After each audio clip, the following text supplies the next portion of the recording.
Welcome back to the Motown Show. And ahead of the festive season, high-performance electric motorcycle startup Ultraviolette has launched its segment-agnostic crossover product, the X47. The bike is making heads turn by coming with an inbuilt radar and anti-collision tech, a first-in-class feature.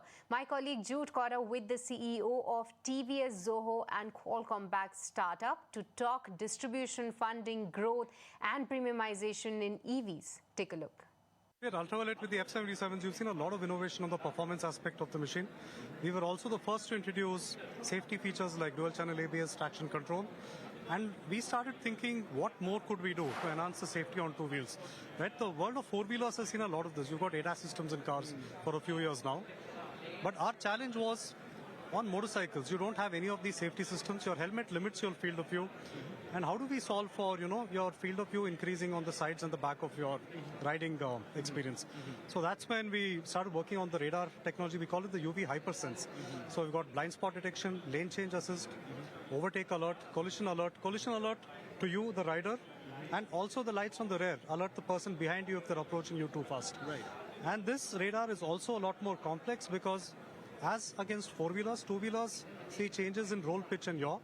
So the radar also has to be fine-tuned to be calibrated to sense your change of lean angle. For instance, the bike leans 20 degrees, the radar adjusts itself real time. You speed up, the zone of the field of coverage goes up.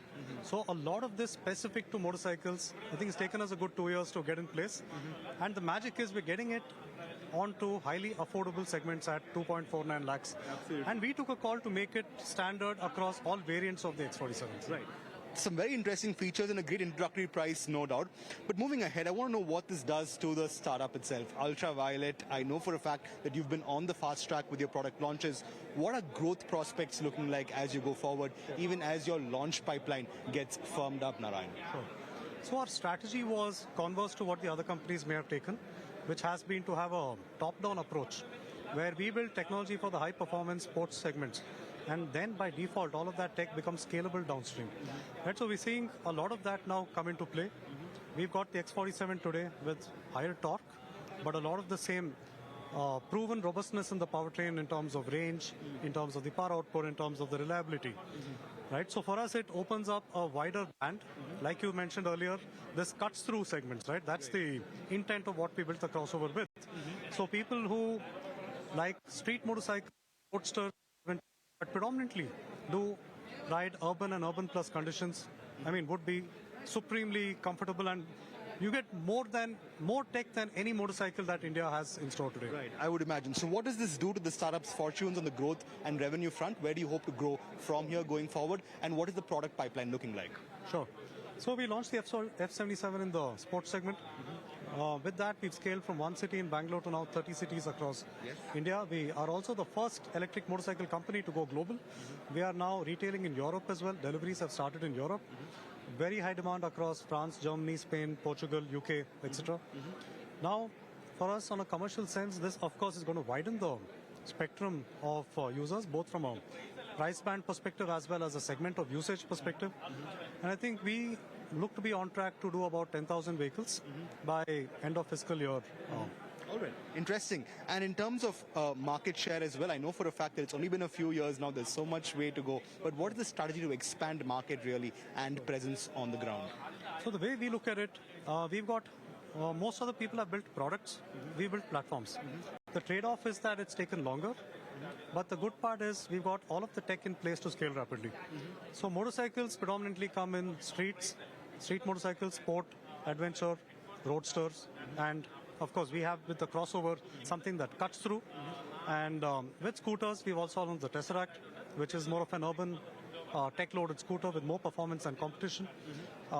Scooters also should morph into a couple of categories in terms of scooters. So we are on track to have about 6 different vehicle segments live in 24 to 36 months. That's where...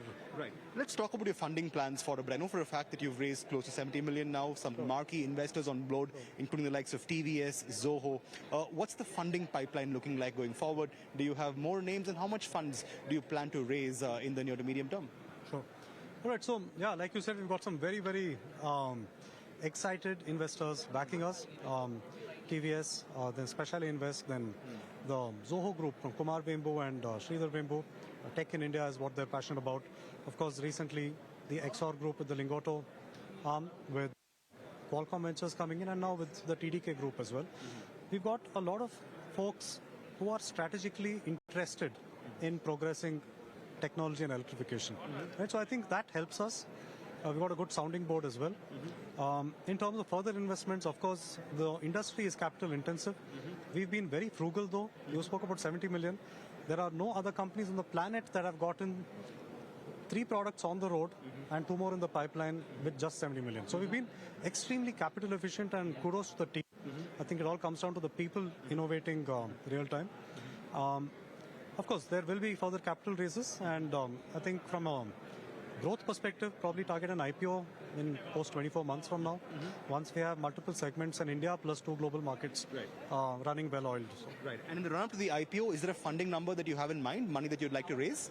I mean, of course, I can't put a number to on the table today, but there would be some race happening, but we'll get back to you on that. All right. Moving forward, I want to talk a little bit about the overall electric two-wheeler market itself. It's been seeing stellar growth, in fact, 21% between FY24 and FY25. It's projected to grow at 28% CAGR, at least that's what latest market statistics say.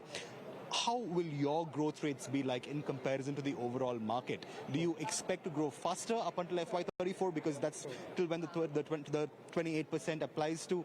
What will that growth rate be like in comparison to the overall electric two-wheeler market? I think we will definitely aim to grow faster, and I think there's enough evidence of that. If you look at the IC engine world, it's 60+% motorcycles and up close to 30% scooters.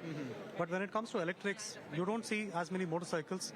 The question is not that there is lack of demand for motorcycles, it's that motorcycles are harder to build.